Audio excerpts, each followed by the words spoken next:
This 14-year-old girl, described by her family as thoughtful and caring, took her own life 5 years ago.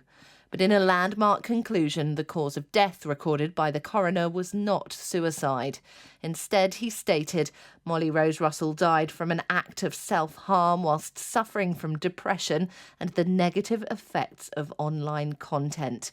He said the platform's algorithms romanticised acts of self-harm, normalised her condition, and that some content discouraged discussion with those who may have been able to help, ultimately contributing to her death.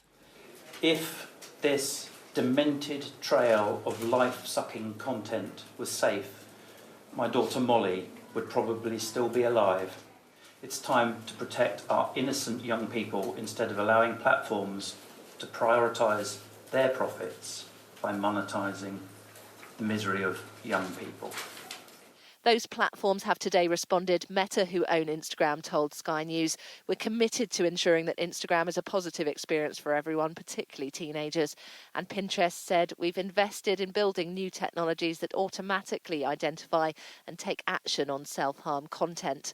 Most of the hundreds of posts shown in court are too distressing to broadcast, but essentially glorified suicide.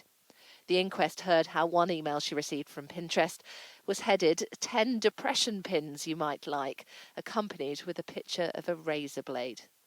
And Molly isn't the only one. Alicia Cowie was 13 when she started self-harming after algorithms on Instagram introduced her to it. I didn't need to know what suicide was or how to do it properly because that was just feeding into the fact that I wanted to do it, and maybe if I didn't see these images I wouldn't have even thought about it. Children's charities say this verdict should send shockwaves through Silicon Valley, already preparing itself for how the government's online safety bill should impose stricter measures on protecting users from harmful content or mean they face fines. The question is whether or not this inquest might actually be more effective in triggering action, opening the floodgates of people launching litigation against the big tech firms for mental health conditions. The coroner very sensitively put social media platforms in their place today and said it's not good enough that this contributes to people's death. But there's hope here as well. Have conversations with your kids. Have conversations with each other about how to engage with young people to protect them from the harm on and offline. For those who loved her, it's been the longest of journeys. Thank you, Molly, for being my daughter.